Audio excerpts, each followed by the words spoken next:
老早上到这上到边。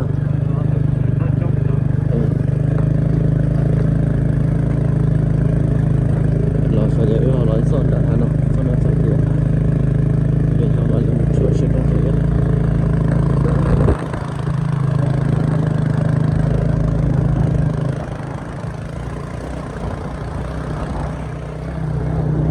这里靠学习这。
lò thảo cả cho thảo ăn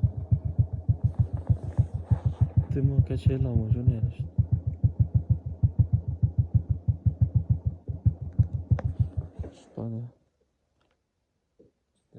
start hay xong ở đây cho mình to hơn bây giờ lại lò chỉ lấy lò xanh đó nè chỉ là lò xanh đã nên lò ô thế nên là tem đây là tem tí à tem tí con này tím vậy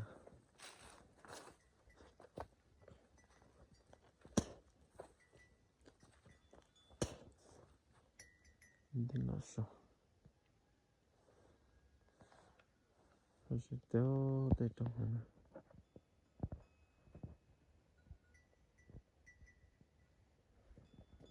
tự nhiên nó tứ tá sủa cho nó bao con đi thế này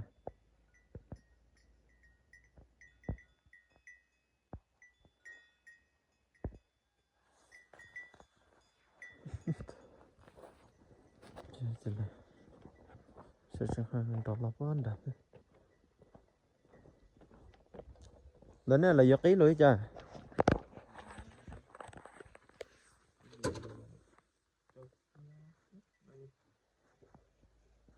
tao sẽ làm gì đây là gì tao sẽ gì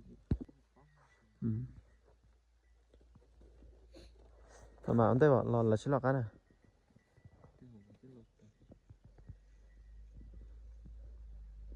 lần nọ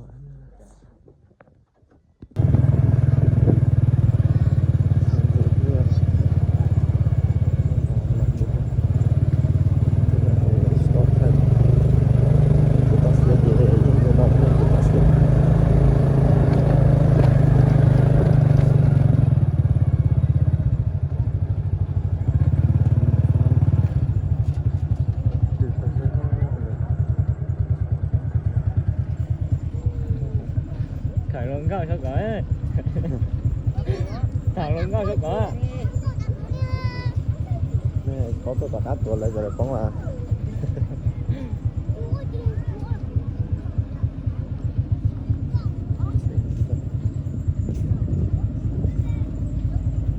Rồi trong nó lo tí ơi, để hai cho trong nó hết tí hết to ấy, mà cho đấy.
Cái thằng lớn đó này trong chẳng á, cái lò bịch chè,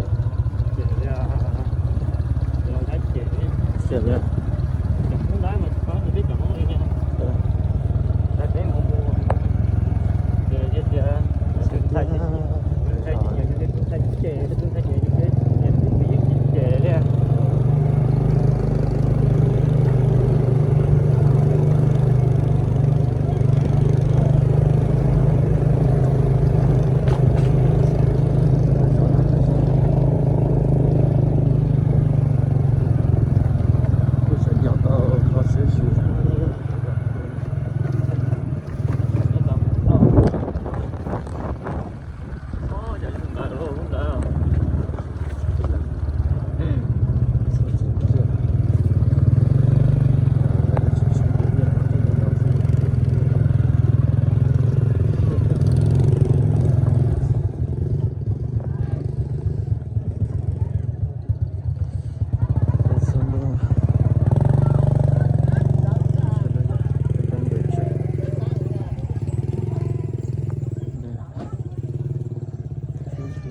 chứ mấy cái nhỏ to cho sẽ đó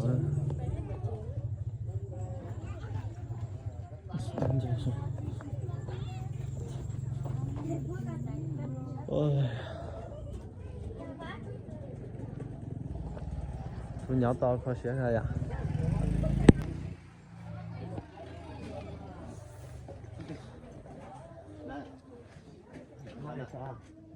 Nói chứ để có về à? Vậy, anh nói. Ngon tháng lò nói cho.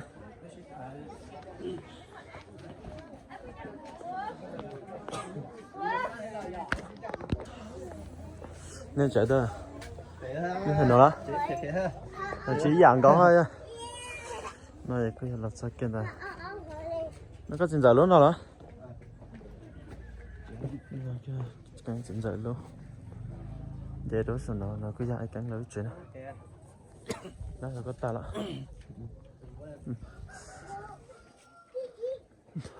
Nó ta có sát tao. Nó cho đi sao.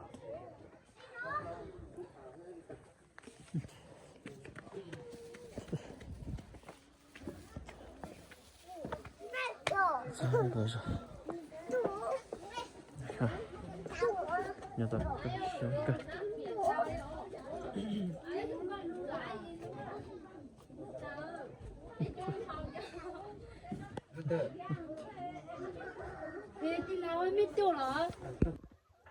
Nhỏ dùng đấy cái đó để cho say cho nên ta nên phao cho say để cho phi rồi để xin anh chị để tôi chọn đại cắn lại rõ vậy tôi chơi lên nào thì sẽ ai cũng mất nó không chơi nào rồi ai cái gì cho nên chỉ say là lúa rõ về bên nó cho nên chỉ say về bên nó say lúa rõ từ nhỏ tôi khó xé cân có cái cho sao tiểu vậy nè nó từ này cho nhỏ trong này stop bộ cho tao xé bây giờ nhỏ cho tao xé thì nên bảo từ lúc này nhỏ tao xé để tao xé luôn chưa cái ông nói là nhỏ tao khó xé được bé chọn khó lên rồi cháu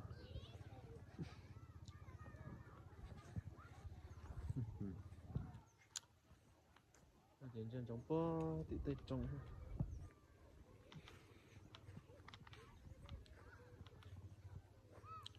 nó tiêu tôi thôi gì giờ thì dù chẳng gì sẽ đã đây liền á giờ kịp tôi từ nè giờ kịp tôi từ trong phố liệu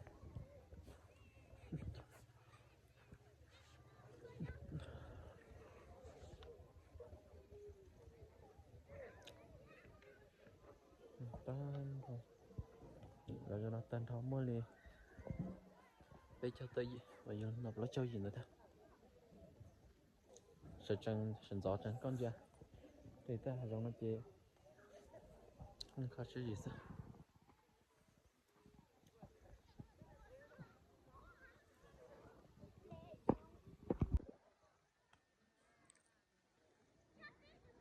mình sẽ cần phải giá đâu quá để ta nói chuyện nha khó chơi gì sao anh sẽ cột giò lên hổ giò luôn ai cắn được chạy tới nó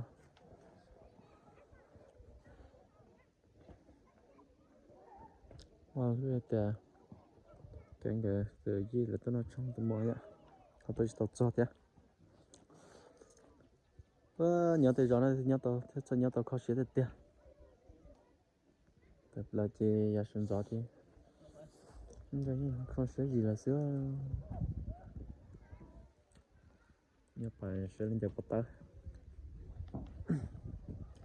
cái nên một sai để mình không có lẽ đã đến là đấy ở đây tao đe nha nó thôi gió tay tao giấy thì là cho tao tới gì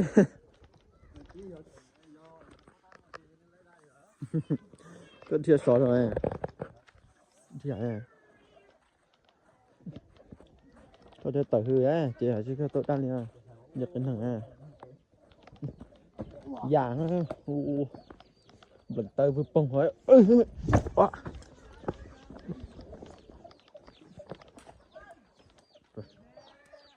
cho nên sai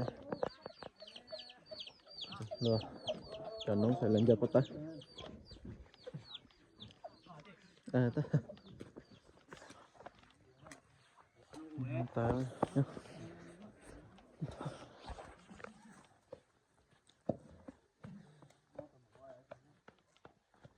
Giờ một tay vậy cơ.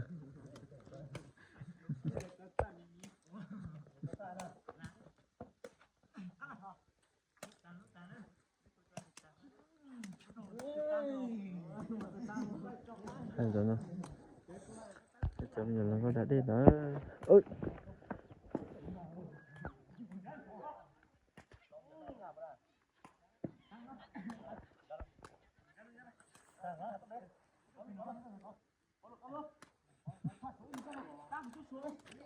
Anh nhớ lại chị à, rõ là trình đấy à.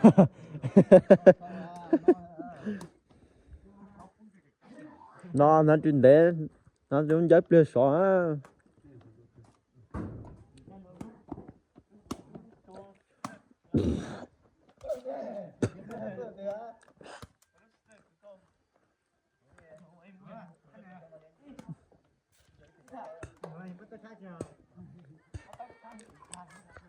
Làm chén nữa từ á. Nó cứ chống tụ. Ô, cái lúc sụt to này nha. Bà ở chế những nó kìa. Tới không tới đây à.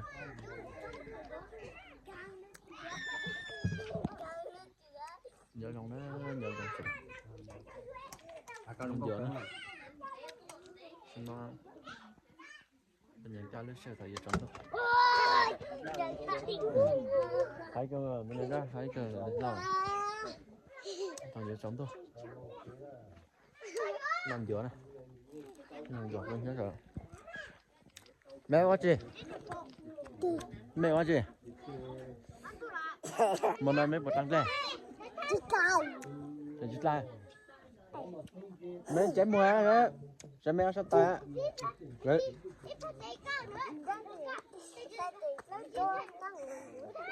Cũng rửa ta bây giờ. Anh có chỉnh rửa có lúa ai bây giờ. Con bé không chào. Em đi hả ta? Hả? Hả? Chào nó. Là. Khá khá khá. Nghe. Người dân. Có một chơi xong rồi. Cháu xong. Có canh chai ạ. Có bao mừng cần đấy. Cả bây giờ. Họ bây giờ chúng mình chỉ cần đau bây giờ. Cho nó ra. Rồi ai cần chọn lại. Có nhà giờ bắt tác không bây giờ. Có nhà giờ bắt tác không bây giờ. Chào các chúng khi luôn chào mà.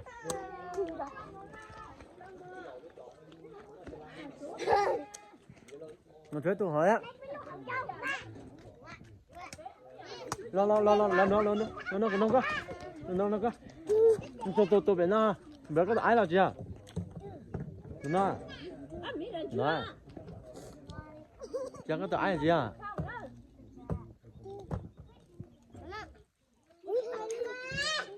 giờ tụi bé có tụi ai nào chưa tụi bé có tụi ai nào chưa chị sao là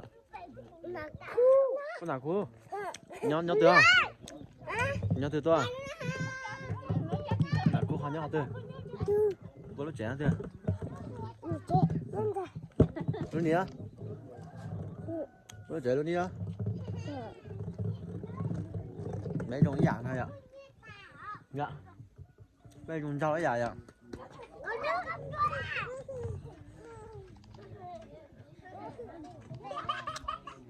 bỏ con tí in hơn nữa những sport nó tại đây cái tôi xong nó tan thật sau ốm một tao tự nó những sport nó tại đây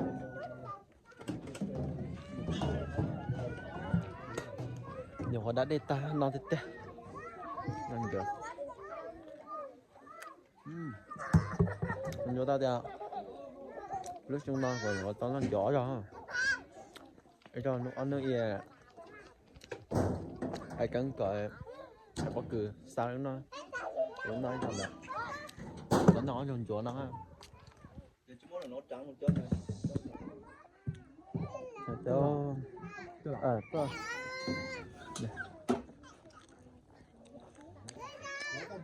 tôi sẽ con kia hả phải bắt sẽ con kia ý trong này họ tao nó nhỏ cho nó này nè phải bắt sẽ con à mình nhà cá rồi trong đó là 2 cơ đấy rồi có lúc cũng mới thời gian của luôn nó là chuột ngay mới cũng mà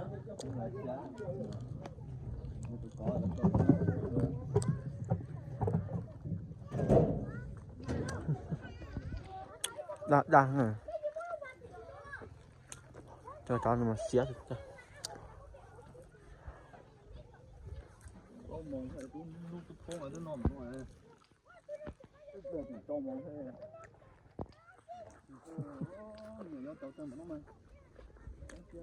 thôi này ạ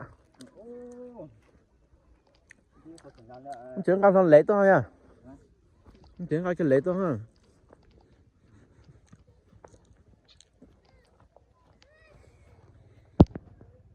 mình đâu tôi thả lên thôi chai thôi kia kia kiểu bay của lớp của mơ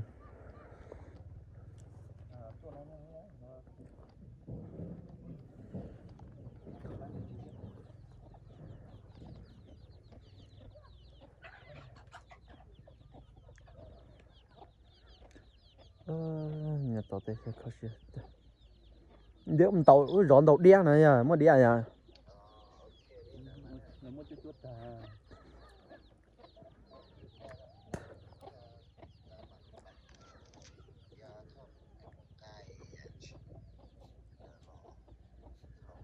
cho cái đóng chưa cho nó tới ba đã cả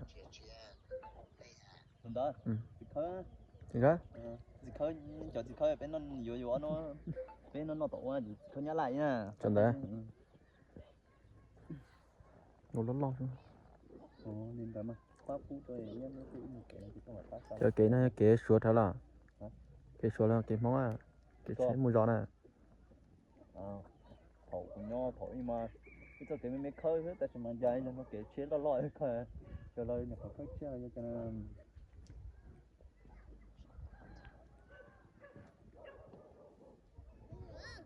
giờ nó muốn giờ nó sát tỏ nói kìa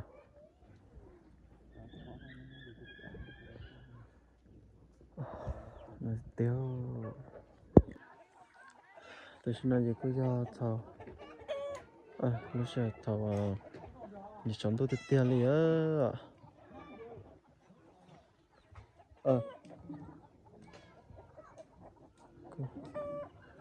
như có sẽ cân đó nó tiền rồi xin nào mình đã bé mà đi mà nó chỉ chúng tôi này ạ cho sẽ đây lúc sau thầu thì giờ chúng tôi hôm chiều này trong đi trà nó chặt xe một trái thì thay kịp cái màn ly xin chị được xin đó xin chị được